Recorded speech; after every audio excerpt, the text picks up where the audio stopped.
Nós vamos fazer uma leitura bíblica no livro de Provérbios, capítulo 3, versículos de 1 a 8.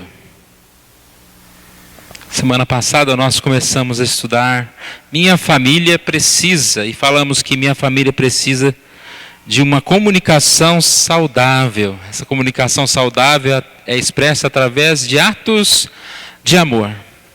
Para isso, precisamos ter uma família cheia da palavra de Deus. E hoje nós vamos falar, minha família precisa de bons exemplos. Aproveitando o Dia das Mães, o exemplo de mãe. Provérbios capítulo 3, versículos de 1 a 8. Eu farei essa leitura, os irmãos queiram acompanhar em suas Bíblias. Filho meu, não te esqueças dos meus ensinos, e o teu coração guarde os meus mandamentos, porque eles aumentarão os teus dias e te acrescentarão anos de vida e paz. Não te desamparem a benignidade e a fidelidade. Ata-as ao teu pescoço, escreve-as na tábua do teu coração, e acharás graça e boa compreensão diante de Deus e dos homens. Confia no Senhor de todo o teu coração e não te estribes no teu próprio entendimento. Reconhece-o em todos os teus caminhos. Ele endireitará as tuas veredas. Não sejas sábio aos teus próprios olhos. Teme ao Senhor e aparta-te do mal. Será isto saúde para o teu corpo e refrigério para os teus ossos. Vamos orar mais uma vez.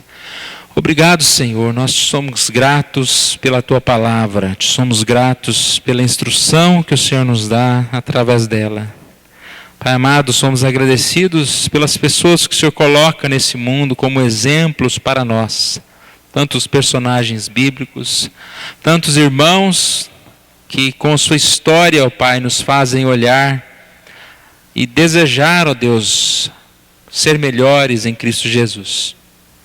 Obrigado, ó Pai, pelo exemplo das mães que através da sua fé têm influenciado seus filhos.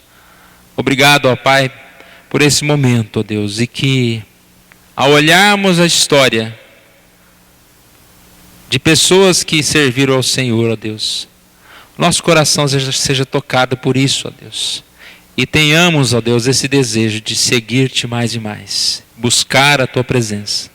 Nós oramos em nome de Jesus. Amém.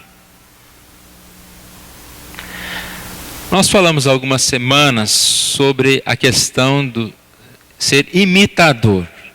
E eu creio que nós vamos aproveitar esse tema para falar alguns domingos.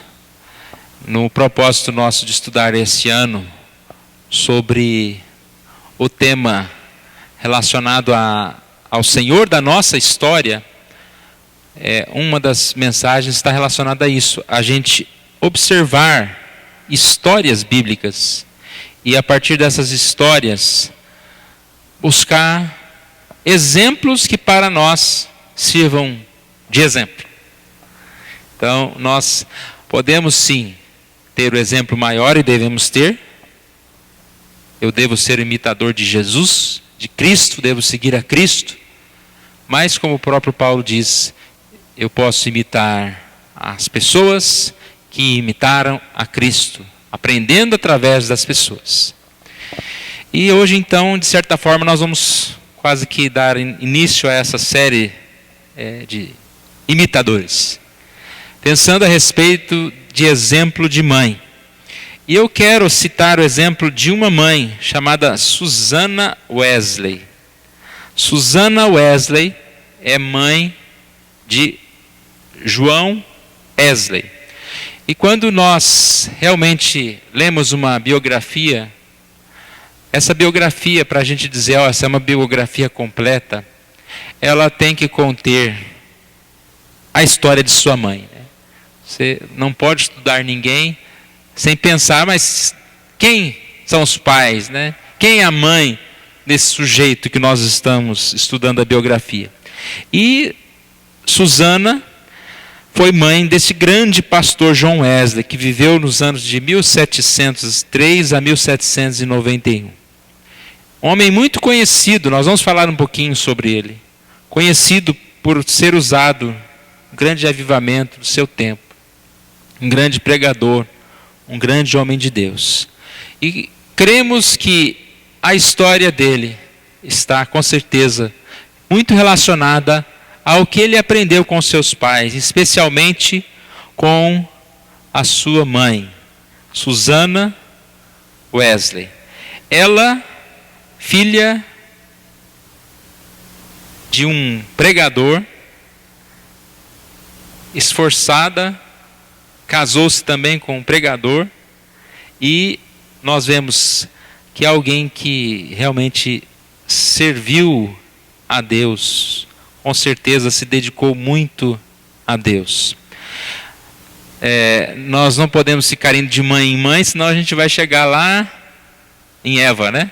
Mas a própria mãe da Susana foi um exemplo de vida, e já na biografia conta a respeito da sua mãe, que passava horas de madrugada meditando sobre a palavra de Deus. E a Susana, já jovem, seguiu o exemplo de sua mãe. Tem aqui uma frase, ou uma oração de Susana, que diz o seguinte: que Deus seja louvado por todos os dias em que nos comportemos bem. Mas estou ainda descontente, porque não desfruto de muito de Deus. Sei que me conservo demasiadamente longe dele. Anseio ter a alma mais intimamente ligada a ele pela fé e amor. Então você percebe a piedade dessa moça, Susana, seguindo o exemplo de sua mãe. E ela já demonstrava, né? Esse sentimento que eu creio que todos nós temos, de que ainda estamos incompletos, que precisamos buscar mais e mais a Deus. John Wesley, então, como nós dissemos, ele foi um homem muito importante. Ele foi o 15º filho de 19 filhos. Você vê como que tinham filhos naquela época, né? E ele participou do grande avivamento na Inglaterra, neste século XVIII. Para Susana, sua mãe, John Wesley tinha um significado especial, porque você pode imaginar, poxa, 19 filhos, qual foi a diferença? Por que John Wesley poderia ser especial? A história conta que ele foi salvo milagrosamente de um incêndio. Todos estavam dormindo e à meia-noite um fogo começou na casa dos Wesleys. E eles começaram a sair. Todos saíram, menos o pequenino John Wesley, com 5 anos de idade. Então conta a história que eles tentaram entrar lá. Eu achei até interessante que conta na história que o seu pai tentou entrar por 2 vezes. Aí diz lá, a mãe, mesmo doente, naquele dia ela estava doente, tentou entrar por 3 vezes. Eu falei, oxe, tentou entrar, mas não conseguiriam entrar lá dentro.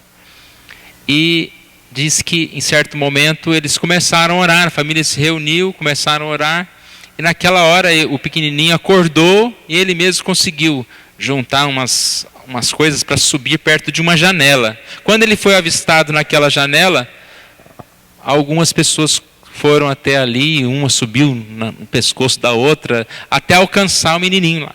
Salvaram esse menino. Então essa é a parte que ele se tornou alguém diferente, né? Porque ele foi realmente salvo.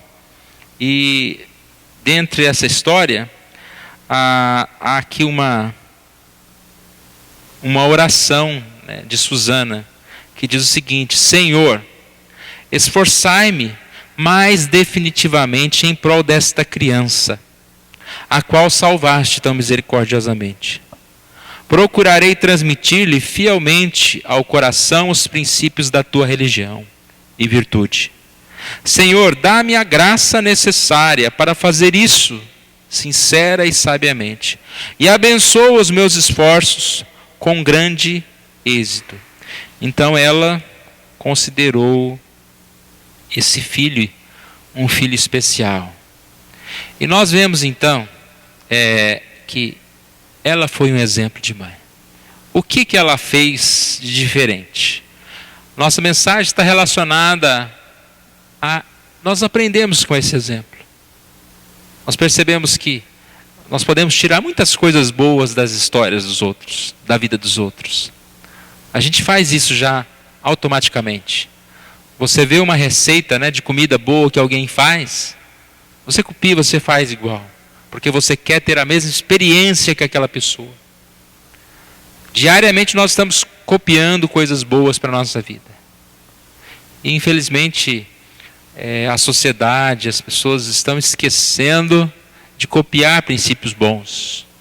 Nós deveríamos olhar mais para os outros e seguir esses exemplos bons dos outros. Vamos ver alguns exemplos desta mulher? Nós percebemos aqui culto doméstico, disciplina e estudo. Vamos falar um pouquinho sobre isso. Sempre havia culto doméstico no programa do dia. Então não tinha dia, hoje não deu certo, não deu tempo, Sempre havia culto doméstico. E eu não entendi muito bem porque o seu marido, talvez por ser pastor, pelo trabalho de pastor itinerário, ele saía muitas vezes e ela ficava em casa sozinha, a Suzana. E ela mantinha aquele hábito. Agora você imagina, 19 filhos, já dava uma igreja, não? E o que conta é que os vizinhos participavam desse culto doméstico. E tem lá na partes da história, falando a respeito de cultos que reunia muitas pessoas, se não cabia mais na casa, eles ficavam em volta da casa. A Suzana fazendo este culto. E nós percebemos que era especial para eles separar um tempo para cultuar a Deus. Tempo para cultuar a Deus. A minha família precisa disso. Repare que às vezes as pessoas não encontram tempo nem para ir à igreja cultuar a Deus.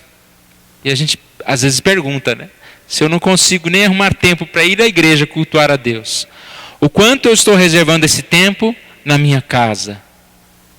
Quanto eu estou separando um tempo de qualidade, de adoração, para adorar, servir a Deus. Então aquela casa tinha a palavra de Deus, a instrução espiritual.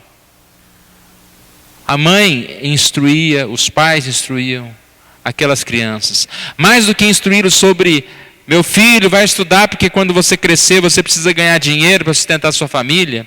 Eu creio que eles falavam a respeito das bases da vida.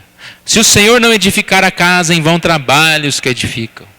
Inculcar na cabeça daquelas crianças a verdadeira origem da vida, o sentido da vida, o vazio da vida sem Deus, do consumismo. Isso precisa ser repetido, martelado nas nossas casas. Precisamos diariamente falar de Deus. Disciplina. Lá conta que, imagine tantas crianças. Lá diz que um filho jamais ganhou coisa alguma chorando na casa de Suzana Wesley. Ela não consentia que seus filhos chorassem em alta voz. Então devia ter um cala-boca menino lá toda hora, Cala a boca menino, cala a boca. A gente não tem condição de fazer 2 filhos cala a boca e ela conseguia fazer 19. Uns milagres. A disciplina acontecia. Suzana Wesley acreditava que aquele que poupa a vara aborrece seu filho, Provérbios 13, 24. Havia disciplina. E nós sabemos, ouvimos muitas histórias do tempo antigo, onde a mãe olhava para a criança. E nós precisamos resgatar um pouco mais essa disciplina. Precisamos, eu creio que a sequência tem a ver, O culto vai gerando já uma disciplina. E depois você vai ter mais capacidade para disciplinar os seus filhos. Fala também sobre o estudo primário a respeito das próprias palavras, né? Conta-se que Susana marcava o 5º aniversário de cada filho como um dia em que deveriam aprender o alfabeto. E ali já se começava o estudo e leitura, iniciando pelo primeiro versículo da Bíblia. Então eles precisavam aprender, e eles já começavam aprendendo, lendo na Bíblia, lendo a palavra de Deus. Antes mesmo deles saberem ajoelhar ou orar, eles já aprendiam a, de certa forma, né, colocar as mãozinhas, acenos em reverência a Deus, e aprendiam a repetir a oração dominical. Oravam de manhã e de noite. Estavam também acrescentando pedidos a esta oração, palavras próprias. Então você vê bem uma disciplina, um estudo da palavra, uma dedicação de uma mulher que teve exemplo no seu pai, na sua mãe, que teve assim condição de dar exemplo na sua casa, de abençoar os seus filhos. Interessante que tudo isso que ela fez, nós vamos perceber frutos que foram colhidos. Contando um pouquinho a respeito da história de John Wesley, conta na sua biografia que quando ele sai para estudar, ele se manteve fiel a Deus, mesmo no ambiente de pecado. Alguém poderia dizer, enquanto ele está lá na sua casa, enquanto ele está na casa de seus pais, pai pastor e a mãe também pastora, ele está ali, mas quando ele sair de casa ele vai viver a vida, vai aprontar, e conta-se que ele se manteve fiel. E aí você já percebe algumas características, né, da vida dele, que foram muito saudáveis para a vida dele. Aqui fala sobre praticar exercícios. Ele aprendeu com seu pai, e até quando ele saiu de casa, ele continuou a praticar exercícios. A oração. Não se pode falar de John Wesley sem falar de oração. Orava várias horas, todos os dias. Uma frase dele: comecei a reconhecer que a religião verdadeira tem sua fonte no coração. E por isso ele começa a orar. A religião verdadeira tem sua fonte no coração. Mais do que os estudos. Reservei 2 horas por dia, todos os dias, para ficar sozinho com Deus. Guardei-me de todo pecado, quer de palavras, quer de atos. Eu me considerava um bom crente. É bonito alguém ter coragem de escrever isso, né? Já pensou a gente poder escrever, olha, eu reservava tempo para a leitura da Bíblia, para visitar os irmãos doentes. Eu me considerava um bom crente. Uma pessoa que conseguiu. Às vezes a gente vive, de certa forma, a olhar os maus exemplos. E você olha para um lado, olha para o outro, só vê mau exemplo. Você fala, todo mundo é ruim, todo mundo é mau. Não tem, esse negócio de bonzinho não existe. Que pena quando nós desacreditamos da bondade. Quando nós olhamos e achamos que todo mundo é corrupto, que todo mundo é mau, que todo mundo é pecador, que todo mundo só faz o mal. Eu não oro, mas também ninguém ora. Eu não leio, mas ninguém está lendo a Bíblia também. Pelo contrário, irmãos. Graças a Deus que ainda existem muitas pessoas que se mantêm de pé, que têm uma vida de oração, que busca fazer o bem, que é honesto, não precisa roubar dos outros para viver. E aqui é um exemplo tão bonito, né? De alguém que pode dizer, eu me considerava um bom crente.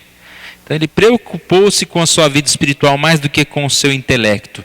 Essa frase está relacionada aos estudos. Ele foi um homem muito estudioso. Depois no final eu vou mostrar uma lista de coisas que ele fez. Mas ele não se importava com isso.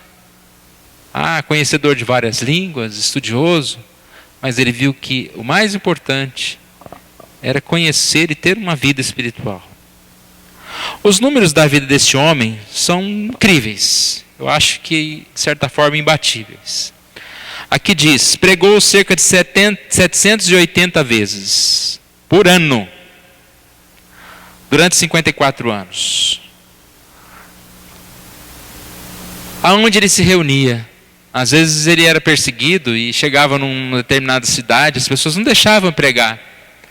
O que ele fazia?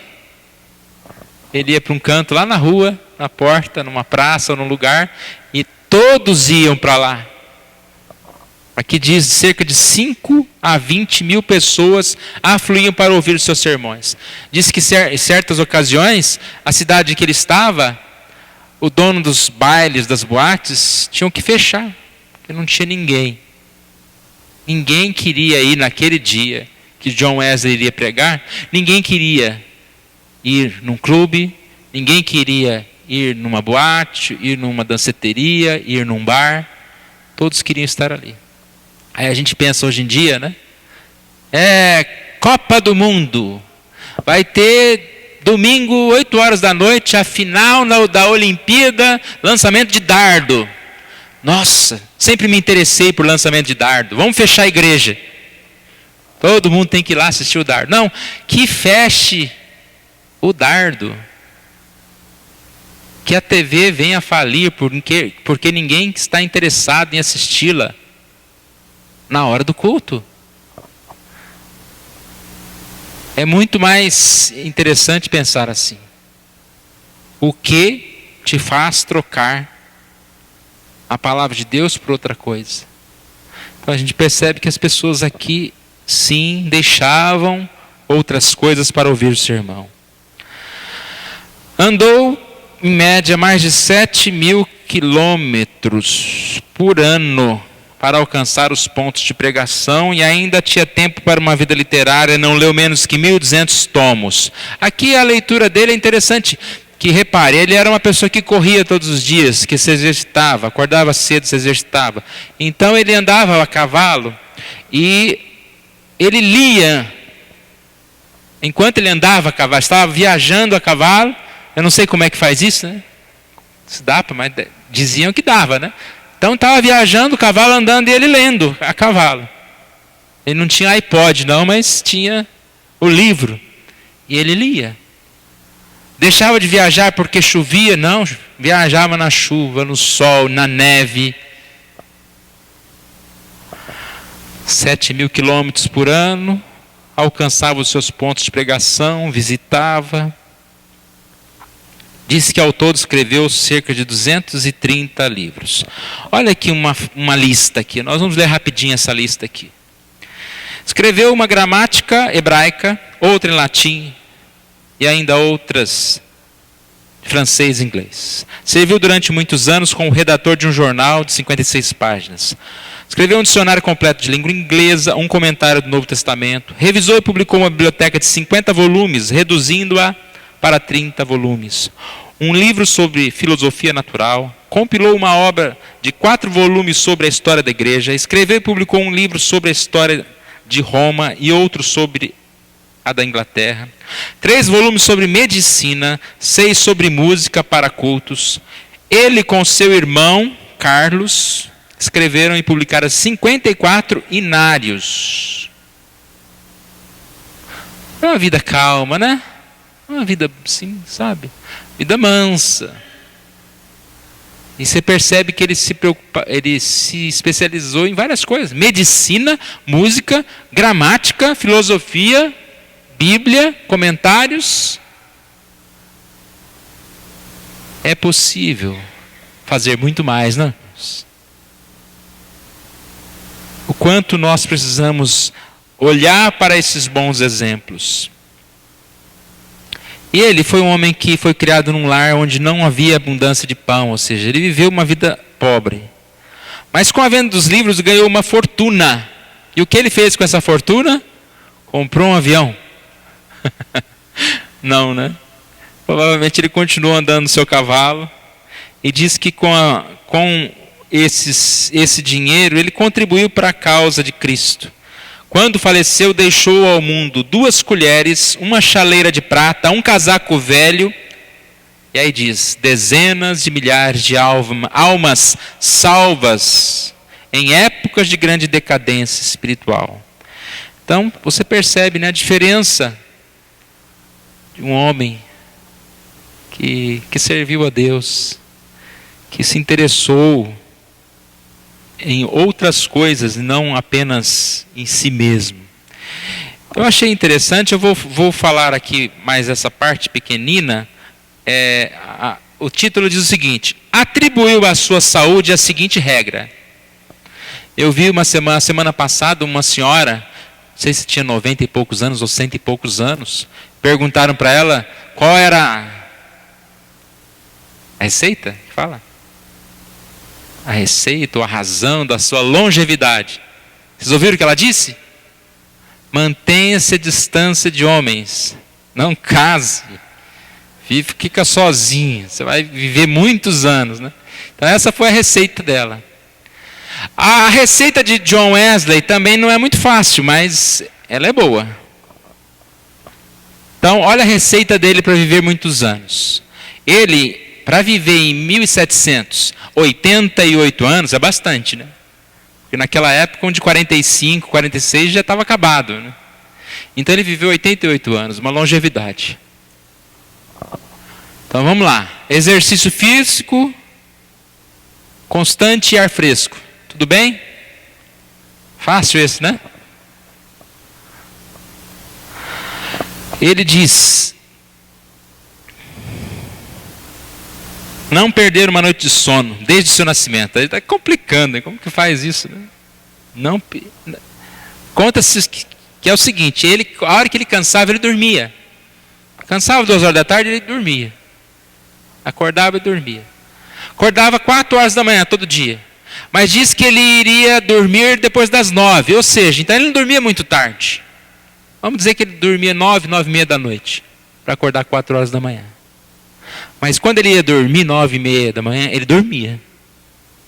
Então ele considera isso foi uma coisa que deu saúde para ele. Porque ele conseguia descansar. Talvez por ter uma vida muito ativa. Quando estava acordado, né? Não estava acordado lá, mexendo no zap, sem parar, deitar, né? Ele estava em produção. A hora que ele parava.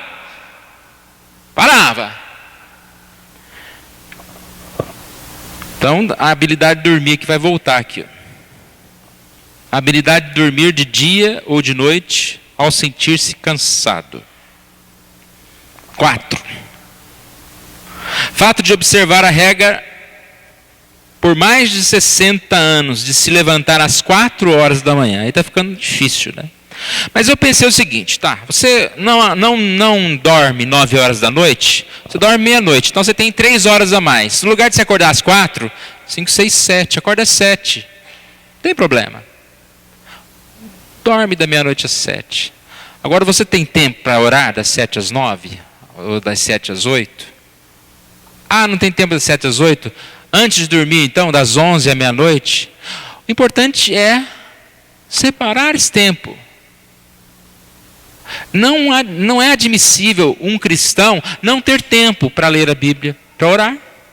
Você tem que pôr isso na sua cabeça. Eu tenho que pôr isso na minha cabeça. Não tem como eu ser um cristão e falar, o mundo mudou, não está tão difícil, não tem esse negócio mais de orar, de ler a Bíblia. Espera aí. O mundo não está difícil, o mundo já te consumiu, você entrou dentro do mundo. E se a gente entrar no mundo, a gente está sem Deus. Então, não estou dizendo que a gente tem que acordar 4 horas da manhã, mas a gente tem que acordar, e a gente tem que orar, e a gente tem que ler a palavra. 5. Costume de orar às 5 horas da manhã durante mais de 50 anos. Pensa isso, gente. Ele está dizendo aqui que ele orou por mais de 50 anos. Passava cerca de 2 horas em oração. Considerava a oração coisa mais importante da sua vida. Tem uma frase que diz isso. Ele considerava a oração a coisa mais importante da sua vida. O que você considera a coisa mais importante da sua vida? Depois de brigadeiro e bolo de chocolate? Quantas vezes nós barateamos as coisas mais importantes da minha vida? Eu nem falei dinheiro, porque aí é apelar, né? Mas o que é mais importante na minha vida? Tem uma outra fase lá da biografia dele que fala que ele conservava o jejum 2 vezes por semana. Porque ele havia visto na Bíblia que seus discípulos jejuavam 2 vezes por semana. Aí ele diz assim: mas às vezes era preciso mais do que 2 vezes por semana, porque nós precisamos de tempo a sós com Deus. Então para ele jejum não era passar fome. É um momento que ele falou: agora eu vou parar, vou me recolher em um local e eu vou ficar aqui em tempo a sós com Deus. A sós a ponto de eu não nem necessitar, nem me alimentar. Eles faziam vigílias, começava 8 horas da noite e ia até meia-noite, não é a vigília da noite inteira. Eles ficavam lá. Aí tem uma frase que diz que ficavam até sentir a presença do Espírito Santo realmente como se descendo naquele lugar. E lá fala o movimento desse avivamento que aconteceu, que pessoas caíam no chão. Nós não podemos tirar exemplos de avivamento como copiar práticas em si, né? Como se a gente levantar e cair no chão aqui vai resolver alguma coisa. Mas aconteceu com eles. Em alguns momentos que eles oravam, sentiam a presença do Espírito Santo de Deus, eles caíam em oração, cheios da presença de Deus. Separavam, buscavam a presença de Deus. 6. O fato de quase nunca sofrer dor, desânimo ou cuidado durante a vida inteira. Então ele era um homem, de certa forma, frágil. Ele tinha a altura de 1,66 m, pesava menos de 60 quilos, e um homem frágil, forte, né? Que força! No dia 2 de março de 1791, com a idade de quase 88 anos, completou a sua carreira terrestre. As suas últimas palavras, ele disse 2 vezes essa mesma frase: o melhor de tudo é que Deus está conosco. Aí passou algumas horas, as pessoas que estavam lá com ele, lá no quarto, ele já enfermo, ele diz a mesma frase: o melhor de tudo é que Deus está conosco. Passou mais um tempinho, é interessante você morrer com essa última palavra. Qual? Adeus. Adeus. E assim foi parte da vida, né? Nós temos aí muitas histórias interessantes e nós queremos em outras oportunidades falar um pouco dessas histórias, também como personagens bíblicos que às vezes nós não lembramos dos detalhes, porque a gente pode entender, irmãos, que é gente como a gente. Gente que superou dificuldades, barreiras para ter uma vida melhor. Como a gente fica com os olhos assim abertos, como que achando muito lindo, os olhos brilhando, a palavra que eu queria dizer. Quando a gente vê, né, exemplos de pessoas no esporte conseguem vencer barreiras enormes, pessoas que inventam coisas. Esse potencial humano, quando ele é levado para servir a Deus, o homem pode também viver e fazer coisas maravilhosas para Deus. E nós precisamos almejar isso, né? Ser mais do que torcedores dos outros, achar bonito o que os outros fazem, mas fazer também. Deus quer que nós estejamos fazendo também. Então, irmãos, são esses 2 pontos. Susana se dedicou. Viu um filho que quase morreu, foi tirado do fogo para servir a Deus. Até usa um versículo que diz: o tição tirado do fogo, para falar sobre a vida dele. Investiu naquela vida, orou, pediu a Deus para aquela vida, dedicou aquela vida dele, do seu filho ao Senhor. Culto doméstico, disciplina, estudo da palavra. Ela colheu frutos. Que frutos foram esses? Um filho que se dedicou a Deus. Exemplo de mãe, uma mãe que busque instruir o seu filho. Provérbios 22:6 diz: instrua a criança, ou ensina a criança no caminho, segundo os objetivos que você tem para ele, e ele mesmo, com o passar dos anos, não se desviará deles. É um provérbio, não é uma promessa, ou seja, Deus não está dizendo que é automático isso, né? Mas Ele está dizendo que é bem certo que isso aconteça.